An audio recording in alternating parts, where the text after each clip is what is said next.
She's just a waitress. How could you entrust a $200 million deal to a sommelier? Mr. Carter. Julian Vance's angry, twisted snarl echoed in his mind, a silent rage as he was forced to witness the scene before him. Across the luxurious VIP room of the Crimson Plate, where flickering candles danced on crystal glasses and the aroma of fine wine mingled with the delicate flavors of expensive dishes, Benjamin Carter, the powerful CEO of Carter Global Solutions, the man Julian had always yearned to surpass, was smiling, a smile that could not hide his satisfaction. The air, which had been thick with tension, now seemed to have been deftly smoothed by the invisible hand of the waitress, Sophia Hayes, leaving an indescribable surprise in the hearts of all present. Thursday night, 8 o'clock, in one of New York's most exclusive restaurants, a $200 million chess match seemed to have been decided by an unexpected move. The atmosphere in the VIP private room at the Crimson Plate, one of New York's most exclusive restaurants, was thick and almost freezing. It was 8 o'clock on a Thursday night, and Benjamin Carter, CEO of Carter Global Solutions, a 47-year-old man with a dashing presence and a sharp gaze, felt a cold sweat slowly seeping through his expensive Italian shirt. Across the dining table, covered with a white silk tablecloth, was Akira Yoshida, 62, a potential investor from Osaka, Japan. Yoshida's face, while still maintaining the usual Asian politeness, held an unreadable pensiveness. The $200 million contract, a figure that could take Carter Global Solutions to new heights, seemed to be slipping through Ben's fingers. The conversation started off well enough. Ben, well prepared, presented his company's achievements and growth potential, skillfully incorporating his knowledge of the Japanese economy. But as the main meal drew to a close, the mood began to change. Mr. Yoshida, a man with extensive knowledge and a special love for traditional Japanese culture, began to steer the conversation to topics that Ben, despite his best efforts, was not familiar with. Mr. Carter, Mr. Yoshida said in a low, slow voice, "I am very impressed with what you said about AI technology applied in supply chain management. However, I wonder, does Carter Global Solutions understand the Kaizen philosophy not only on the surface of the process, but also in its spiritual depth, the spirit of always seeking perfection in every smallest detail, just like the way raku artisans create tea bowls?" Ben tried to keep a professional smile. "Mr. Yoshida, we always place great importance on continuous improvement. Our team." Mr. Yoshida shook his head slightly, interrupting politely. "No, it's not the process, Mr. Carter. It's the mindset. Like when a raku potter, after all his hard work, is willing to destroy a nearly perfect piece just because of a small crack that is difficult for the average person to notice. That's the dedication, the connection between the craftsman and the work." The accompanying interpreter, a young woman who seemed a little awkward, tried to convey Mr. Yoshida's point, but Ben sensed that the subtlety of the guest's question had been somewhat lost. He could only respond with generalities about a commitment to quality. Then Mr. Yoshida turned to commenting on the ancient calligraphy hanging on the dining room wall, a piece the restaurant proudly displayed. "This ring is beautiful," he said, "but I sense an underlying strength, a determination that goes beyond mere endurance. Do you sense that, Mr. Carter?" Ben just nodded mechanically. He really didn't know what to say. The pressure was on him. This was too big an opportunity to let go because of subtle cultural differences. At that moment, Sophia Hayes, a 39-year-old waitress at the Crimson Plate, with her chestnut brown hair tied back in a bun and intelligent green eyes, was deftly pouring tea for the table next to her. She had overheard the entire conversation, noting Ben's confusion and Mr. Yoshida's slightly disappointed expression. Her heart ached with sympathy. She knew what it felt like to be stuck, to try your best, but it just didn't seem like enough. When dessert was served, Mr. Yoshida let out a small sigh. "It's a shame there's no yuzu today. I miss its distinct flavor." The atmosphere became even more tense. Ben felt like he was sinking. Suddenly, Sophie, after a moment's hesitation, spoke softly, her voice soft but clear. "Mr. Yoshida, Mr. Carter, please forgive my presumption." Both Ben and Mr. Yoshida turned to look at her, a little surprised. Ben was about to signal her to leave, but Sophie's determined and intelligent gaze made him pause. He nodded hesitantly, allowing her to continue. "Mr. Yoshida," Sophie continued, "I know that our restaurant currently does not have fresh yuzu due to the out-of-season situation. However, if you would allow it, our chef can prepare a special clementine sorbet, incorporating a bit of grated green lemon peel. Its flavor is quite similar to the freshness of yuzu. My grandmother, whose husband used to work at the consulate in Kyoto, used to say that culinary creativity sometimes comes from limitations, just like how one finds beauty in the imperfections of wabi-sabi." Mr. Yoshida raised his eyebrows slightly. The mention of wabi-sabi from a waitress surprised him. "Wabi-sabi, you know about wabi-sabi too?" Sophie smiled slightly. "Yes. I was fortunate enough to learn about it through books. That philosophy teaches us to appreciate the beauty of things that are imperfect, impermanent, and unfinished, like a bowl of raku tea. Each crack, each uneven color tells a story, creating its unique value." She paused for a moment, then looked at the calligraphy. "As for that patience, sir, I think the word patience here is not only about patient endurance, but also about patience to temper the will, to reach a higher goal. Like a samurai sword, it must go through thousands of blows, folding and then striking again, in hot fire and cold water, to become sharp and resilient. The hidden strength you feel, perhaps, is that spirit." Silence fell over the room, but this time, it wasn't heavy. Mr.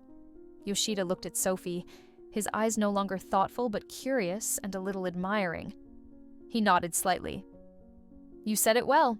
Sorbet, clementine, and lime. Not a bad idea. Let me try it." Then he turned to Ben, a small smile on his lips. "Mr. Carter, this waitress at the restaurant is special." Ben was stunned. He looked at Sophie, who bowed her head in thanks and quickly left to relay the order to the kitchen. With utter amazement, this girl, a waitress, had just done what he and his professional interpreter had failed to do. She had reached Mr. Yoshida's soul. The sorbet was brought out, and Mr. Yoshida tasted it slowly. "Excellent," he remarked. "Very clean taste. Thank you." He looked at Sophie, then back at Ben. "Refinedness does not always come from high places. Mr. Carter." The evening ended on a much more positive note than Ben could have hoped for. As he left, Mr. Yoshida shook Ben's hand more warmly. "I will consider your proposal carefully. And Mr. Carter," he paused, his eyes fixed on Ben. "Young man, your staff is impressive. Carter Global Solutions will go far if it values talent like that." Ben walked Mr. Yoshida to his car. As the luxury car slowly rolled away, he returned to the restaurant, still feeling a strange feeling. He saw Sophie quietly clearing the last glasses from the table. A decision flashed through his mind. This girl had just saved a $200 million opportunity for him. He didn't know much about her, other than that she was a waitress with incredible cultural knowledge and rare charm. But he knew one thing for sure: he had to find out more about this girl. The next morning, during Sophie's lunch break, Ben Carter showed up at the Crimson Plate. He was unannounced, and the appearance of the famous CEO in a smart suit caused some of the restaurant staff to whisper. He found Sophie sitting in a corner of the staff lounge, holding an old, worn book. "Miss Hayes?" Ben asked. Sophie looked up, a little surprised to see him. "Mr. Carter." "What's wrong? I came here to thank you for last night," Ben said bluntly, without beating around the bush. "You helped me a lot. And I have a proposition for you." Sophie put the book down, her eyes filled with curiosity. "I would like to offer you a position with Carter Global Solutions," Ben continued.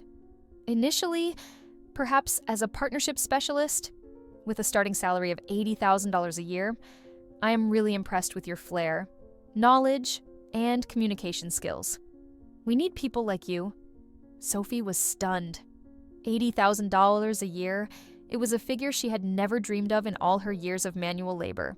She looked at Ben, searching for some sign that he was joking. But his serious expression said otherwise. "Mr. Carter." Sophie hesitated. I appreciate your offer, but I'm just a waitress." "You're more than a waitress." "Miss Hayes," Ben interrupted. "You proved that last night. I trust my instincts." There was a brief silence. Sophie took a deep breath. This could be the life-changing opportunity she had been dreaming of. "I have to be honest with you, sir. I graduated with honors in Oriental Studies 16 years ago. But then, my family's small company went bankrupt. I was $150,000 in debt. I gave up my dream career and worked as a saleswoman, tutor, and waitress for the past 12 years to pay off the debt and support my younger brother in college. His expenses are almost $20,000 a year." She looked down at her hands, where the calluses were still faintly visible, a mark of years of hard work. "My knowledge of Japanese culture comes mainly from my major and personal interests, not from practical experience in a corporate environment like yours." Ben listened attentively. Sophie's story did not discourage him. On the contrary, it made him admire her determination even more. "Experience can be learned. Miss Hayes, what matters is character and attitude. And I see both in you. That debt, if you do your job well, will soon be paid off." Sophie looked up at Ben, a glimmer of hope in her eyes. Can I try? Great." Ben smiled. "Next Monday, 9, at the Carter Global Solutions office. Here's my card. Call my assistant to confirm." The decision to accept Ben's offer was not easy, but Sophie knew this was an important turning point. She was tired of her current life, of having to count every penny to cover the expenses. A new belief, a desire to assert herself, rose strongly within her. The first few days at Carter Global Solutions were a challenge. The modern office building in Midtown Manhattan, with its gleaming hallways and stylishly dressed people speaking in technical jargon, made Sophie feel like she was in another world. Ben assigned her a small desk in the partnership's office, where she quickly sensed scrutiny, even a little disdain, from some of her colleagues, especially Julian Vance, the director of business development, a 46-year-old man who always appeared with a sleek appearance and an arrogant attitude. He was a senior in the company, known for his tricks and ambition for power. From the first day Sophie appeared, Julian showed his discomfort. He could not understand why Ben hired a waitress for such an important position. "Hello, Ms. Hayes," Julian said with a half-smile when Sophie was first introduced to him. "I hear you have some special talent that has impressed our CEO. Hopefully you'll prove it soon. But Carter Global Solutions is no place for amateurs." Sophie just smiled politely, not arguing. She knew she had to work harder than anyone else. Ben was very patient. He gave her some simple initial tasks, researching market information about potential partners in Asia, preparing company profiles in English and Japanese with the help of a translator, and helping to organize a few small internal events. Sophie threw herself into her work with diligence and determination. She learned quickly, took careful notes, and asked questions when she didn't understand. The keen observation and tactful communication skills she had honed during her years in the service industry now came as an unexpected advantage. She knew how to listen, how to understand the other person's psychology, and how to present issues clearly and coherently. After just a few weeks, Sophie began to make her first mark. Carter Global Solutions was having trouble landing a major potential client in South Korea, a leading electronics conglomerate. The company's previous proposals had been politely rejected. During a team brainstorming session, when everyone was feeling stuck, Sophie timidly offered her opinion. "Everyone," she said, "I have read through the documents on K-Tech Group's corporate culture. I find that they place great importance on family traditions and respect for elders, which is somewhat similar to Japanese culture. However, they also have a very Korean dynamism and decisiveness.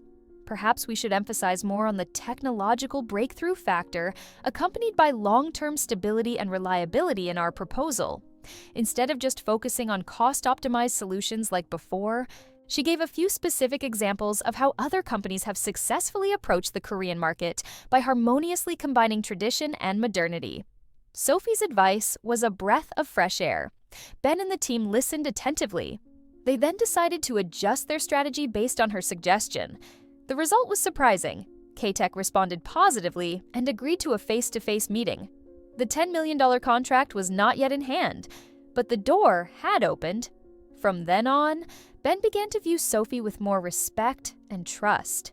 He began to delegate more important tasks to her, allowing her to be more involved in strategic discussions and even accompanying him to some meetings with smaller partners to learn from their experience. Late-night work sessions became more frequent. In the quiet of the office, when everyone had gone home, Ben and Sophie had more opportunities to talk openly. He told her about the pressures of being a CEO, about his dreams and ambitions for Carter Global Solutions. Sophie shared about the difficulties she had experienced, about her love for Asian culture, and her desire to contribute her knowledge. Ben found himself increasingly drawn to Sophie, not only because of her intelligence and strength, but also because of her kindness and optimism that lurked beneath her initially shy exterior. He found himself smiling when he thought of her, noticing her little habits. One day, when he noticed Sophie rubbing her temples because of a headache after long hours at the computer, he discreetly placed a box of chamomile and peppermint herbal tea, which he knew was a stress reliever, on her desk. As for Sophie, the trust, opportunities, and kindness that Ben gave her made her heart flutter. He was unlike the authoritative, distant bosses she had imagined. Ben was warm, understanding, and always encouraged her to develop her full potential. She began to have special feelings for this successful man. But the difference in status and her past complexes made her always try to keep a certain distance. She only dared to show her concern quietly, such as when she noticed that Ben often forgot to bring an umbrella on days when it was forecast to rain. She quietly bought a small umbrella, folded it up, and left it in his desk drawer. However, Ben's rapid advancement and obvious favoritism towards Sophie did not escape Julian Vance's notice. He felt increasingly uncomfortable and threatened. How could a waitress gain the CEO's trust so quickly? There must be something fishy. Julian began to spread innuendos and bad rumors about the impure relationship between Ben and Sophie to other colleagues. He implied that Sophie was promoted not because of her real ability, but because of some special relationship. Julian didn't stop there, but he also secretly tried to make things difficult for Sophie. He deliberately delayed information, made unreasonable requests at the last minute, or arranged impossible tasks in the hope of embarrassing her and disappointing Ben. Once, knowing that Sophie was rushing to complete an important report for Ben, Julian asked the IT department to accidentally lock her access to some necessary internal data, citing unscheduled system maintenance. Sophie had to stay up all night, contacting old college friends who were working in market research, digging through open sources and public reports to find the missing pieces. With extraordinary effort, she completed the report excellently right before the deadline, making Julian angry but unable to find any fault. Sophie realized Julian's dirty tricks, but she chose to silently deal with them with her own ability and diligence. She didn't want to make a big deal out of it, didn't want Ben to be embarrassed, but she knew this secret war wouldn't end easily. A golden opportunity came to Carter Global Solutions through the introduction of Mr. Akira Yoshida, who had kept in touch and expressed satisfaction with the initial interactions. The company had the opportunity to cooperate with a leading German renewable energy corporation. This was Project Horizon, a comprehensive strategic consulting project worth $150 million, with the potential to bring Carter Global Solutions to the international level. Ben put a lot of enthusiasm and expectations into this project, and he made a decision that surprised many in the company. He assigned Sophie Hayes to a key role in researching German business culture, especially the elements related to precision, efficiency, and the unwritten rules of conduct when negotiating with German partners. She will also be his main support person in upcoming working sessions with the German delegation. Ben's decision added fuel to the fire for Julian Vance. He could not accept that a newcomer like Sophie, with an unknown background, was given such a big responsibility in a project that was vital to the company. Julian's jealousy and anger reached its peak. Sophie threw herself into researching Project Horizon with passion and responsibility. She read hundreds of documents, articles, and studies about the German economy, culture, and business environment. She spent hours learning specialized German terminology. In the process, she discovered an interesting but potentially important detail. The CEO of the German energy group, Klaus Richter, was a passionate yacht racing enthusiast. His company regularly sponsored major yacht races and marine environmental protection activities. Sophie realized that this could be a great connection. Since Carter Global Solutions was also developing a number of green consulting solutions, focusing on sustainability and corporate social responsibility. While Sophie was devoting all her energy to Project Horizon, Julian Vance was secretly carrying out his evil plan. He paid a private detective to investigate Sophie's past, and he found a weak point many years ago, during the most difficult period after the family business went bankrupt and she had to shoulder a huge debt alone. Sophie had a short time, about a few months, working at a small bar in Queens to earn extra income to cover her living expenses. Her job was completely clean, just serving drinks and taking orders. But in Julian's hands, this information was distorted, embellished into a not very decent past, a dark corner that Sophie wanted to hide. Just before the first important meeting with the high-ranking German delegation, Julian took action. He accidentally leaked this information, along with blurry photos of Sophie taken from a distance in her old bar uniform, to a member of Carter Global Solutions Board of Directors, Mr. Harrison, a man known for his conservative and rather rigid views on employee image. At the same time, Julian also somehow managed to let these rumors reach the ears of some people in the German delegation, with the aim of discrediting Sophie, embarrassing Ben, and, most importantly, damaging Project Horizon, which he believed would deal a heavy blow to Ben's reputation. As the whispers and strange looks began to turn towards her, Sophie felt stunned and deeply hurt. She did not understand why the past she had worked so hard to overcome was being dug up and distorted so cruelly. Feelings of shame, anger, and helplessness overwhelmed her. She thought about withdrawing from the project, even quitting her job, so as not to affect Ben in the company's great opportunity. Ben immediately noticed the unusual behavior of Sophie and the rumors that were spreading in the company. He immediately went to see her, seeing Sophie's broken face and teary eyes. His heart ached. "Sophie, what happened?" he asked gently. Sophie looked up at him, trying to hold back her tears. I'm sorry. Ben, maybe I'm not right for this project, for this company, my past." Ben put his hand on her shoulder, a reassuring gesture. "Sophie, I don't care about any of the rumors. I only believe what I see in you, a smart, strong, dedicated woman with a good heart. Your past, whatever it may have been, does not define who you are today. I trust you completely." Ben's sincere words and protection were like a warm stream of water to soothe Sophie's wounded soul. She looked deep into his eyes, seeing his determination and unwavering faith. "I didn't do anything wrong, did I?" Ben asked again. Sophie shook her head. "I'm just trying to survive, trying to get through the hardest time of my life, sir." "Then hold your head up high," Ben said, his voice firm. "We're going to face this together. I won't let anyone hurt you or sabotage our work. Tell me, do you suspect anyone is behind this?" Sophie took a deep breath, her strength returning. She told Ben about Julian Vance's shady actions and hostility over the past year. Ben listened quietly, his face hardening. "I see," Ben said after Sophie finished. "Now, your job is to focus completely on your presentation tomorrow. Show them what Sophia Hayes is really capable of. Leave the rest to me." Ben's absolute trust was a great source of motivation for Sophie. She wiped away her tears and steeled herself. She would not back down. She would fight for her honor and for the trust Ben had placed in her. The next day, a high-level delegation from the German energy giant, led by CEO Klaus Richter, arrived at Carter Global Solutions headquarters. The atmosphere in the large conference room was more tense than expected. Mr. Harrison, the conservative leader who had been influenced by Julian, kept asking questions and making implicit comments about the company's human resources standards and professional image, clearly aimed at Sophie.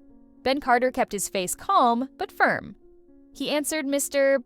Harrison's questions politely but directly, while not hesitating to affirm Sophie Hayes' indispensable role and important contributions to Project Horizon. Mr. Harrison and ladies and gentlemen of Richter Energy, Ben said clearly, I have full confidence in the competence, dedication, and character of Ms. Sophia Hayes. She is a valuable asset to Carter Global Solutions, and her research is the core foundation of the strategy we are about to present. Klaus Richter, a tall man with platinum hair and sharp blue eyes, did not miss any detail. He seemed to be assessing not only Carter Global Solutions' professional competence, but also its solidarity and handling of the internal crisis. It was Sophie's turn to present. Taking a deep breath, she stepped up to the podium, confident and professional. She began her presentation, her voice clear and coherent. She gave a deep analysis of the European renewable energy market, its challenges and opportunities, and then moved on to introduce her unique insights into German business culture in general and Richter Energy in particular. Mr. Richter. Ladies and gentlemen, Sophie said, we understand that Richter Energy is not just a profit-making business, but also an organization with a mission to pioneer clean energy and sustainable development. Mr. Richter's passion for sailing and the group's strong commitment to protecting the marine environment are a testament to that. She presented a slide with images of powerful sailboats gliding across the blue ocean. Next to the Richter Energy logo and the community projects they sponsor, we believe that the cooperation between Carter Global Solutions and Richter Energy on Project Horizon will not only bring economic efficiency, but also create resonant values, spreading the message of a green and sustainable future. Our consulting solutions will be tailored to optimize operational performance while accompanying and further strengthening your environmental commitment. Sophie's presentation was filled with sharp analysis, concrete figures, and creative ideas. She convincingly connected the CEO's deep cultural insights and personal passions with her company's strategic solutions. Mr. Richter and the members of the German delegation listened attentively, with increasing nods of approval. Julian Vance, sitting in a corner of the room, began to feel uneasy. He had not expected Sophie to be so calm and brilliant after what he had done. Just as Sophie was about to finish her presentation, Ben's phone buzzed. A message from Maria Rodriguez, Sophie's best friend, popped up on the screen. Maria happened to work on weekends at a high-end golf club where Julian Vance often went to build relationships. The night before, Maria had overheard Julian bragging to a friend about how he had dealt with the new kid at the company and gloating about how Project Horizon was bound to fail, leading to Ben's downfall. Maria had quickly recorded the entire conversation. Ben read the message, a cold smile playing on his lips. He waited for Sophie to finish her question and answer session, when Mr. Richter and his associates looked satisfied and deeply impressed. Thank you for your excellent presentation. Sophie, Ben said, his voice echoing throughout the conference room. I think we can all agree that your analysis and recommendations were invaluable. He paused, his gaze sweeping over Julian Vance, who was trying to maintain his composure. However, ladies and gentlemen, before we move on to further discussions, I have something important to make clear. Professionalism and business ethics are core values that Carter Global Solutions has always pursued. Unfortunately, not everyone in our organization understands and respects them. Ben connected his phone to the conference room's audio system. I'd like you to listen to a recording. This is a conversation between a senior manager in our company, which took place last night. Julian Vance's smug and malicious voice rang out, detailing the plot to smear Sophie, leaking false information to Mr. Harrison and to the German partners, with the aim of sabotaging Project Horizon and bringing down Ben. The entire conference room fell into deadly silence. Julian Vance's face was pale, drained of blood. He stammered, trying to deny, "No, that wasn't me. That was a cut-up sound." But the recording was clear and detailed. Mr. Harrison was stunned. Then his face turned red with anger and shame, as he realized he had been used. The German delegation looked at each other, their faces filled with anger and disappointment. Mr. Klaus Richter stood up, his voice firm. "Mr. Carter, I am truly shocked and disappointed by this despicable behavior. In business, unfair competition and dirty schemes are unacceptable." He turned to look at Sophie, his eyes full of sympathy. "And you, Ms. Hayes, I deeply admire your professionalism, courage, and talent. You have faced terrible things, but you still shine." Then he turned back to Ben. "Carter Global Solutions has shown us how straightforward and decisive you have been in handling the crisis. That, combined with the excellent strategic vision that Ms. Hayes presented, has given us complete confidence in the potential for cooperation. Richter Energy Group has decided to move forward with a $150 million strategic consulting contract for Project Horizon with your company." He extended his hand to Ben. "And we have a special request. Ms. Sophia Hayes will be the main point of contact and play a key coordinating role throughout the implementation of this project." Ben shook Mr. Richter's hand, a triumphant smile on his face. "Thank you for your trust. We won't let you down." Julian Vance slumped in his chair, his future at Carter Global Solutions all but over. He was suspended immediately and later fired for sabotage, slander, and serious breach of professional ethics. When news of the success of Project Horizon and the spectacular expose of Julian Vance broke, Mr. Akira Yoshida personally called to congratulate Ben. "I told you, Mr. Carter." Mr. Yoshida laughed heartily over the phone. "Your eye for recognizing a diamond in the rough in Sophia Hayes is admirable. She is the key to your success." Sophie stood there, amidst the congratulations, her heart filled with mixed emotions. She had overcome. She had won. And most importantly, she had gained the absolute recognition and trust of the man she secretly loved. That evening, after the German delegation had left, and the echoes of the resounding victory still lingered, Ben and Sophie stayed late in the office together. The streetlights from outside shone in, creating shimmering streaks of light on the floor. "You did it, Sophie," Ben said, his voice full of pride as he looked at her. "You proved to everyone your worth." Sophie smiled, a bright and free smile. "I couldn't have done it without your trust and support. Ben, I've always believed in you."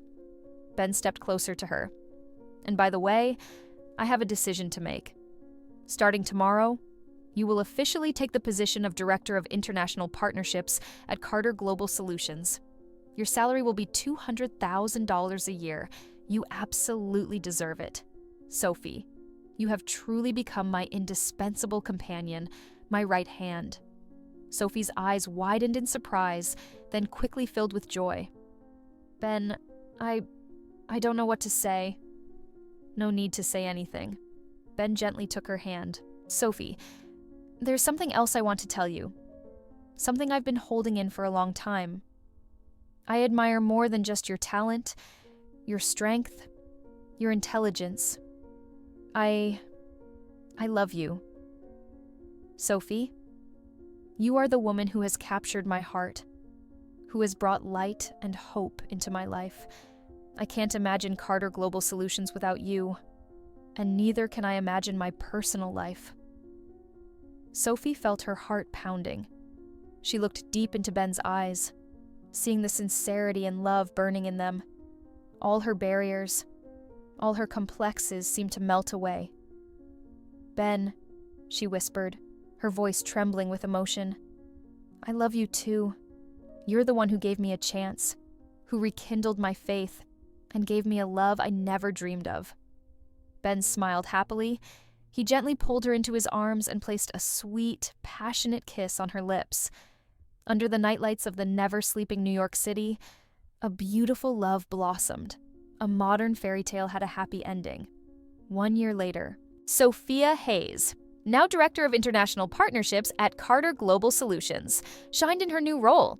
She was confident, decisive, and full of courage, helping the company expand internationally, signing more contracts worth tens and hundreds of millions of dollars.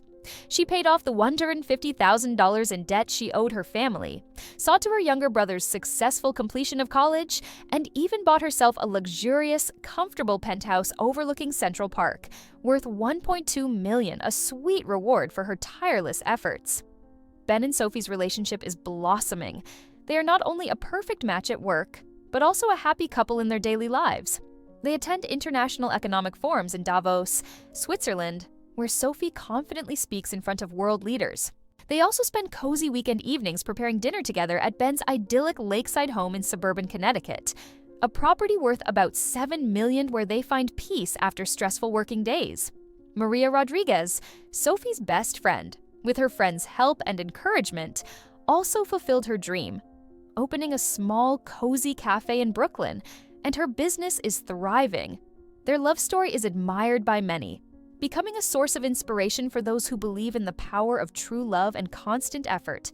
And then, during a business trip combined with a vacation in the beautiful Amalfi coast of Italy, a place reminiscent of the brilliant success of Project Horizon with its European partners, on a luxury yacht gliding between the emerald green sea under the brilliant sunset, Benjamin Carter knelt down and gave Sophia Hayes a sparkling diamond ring.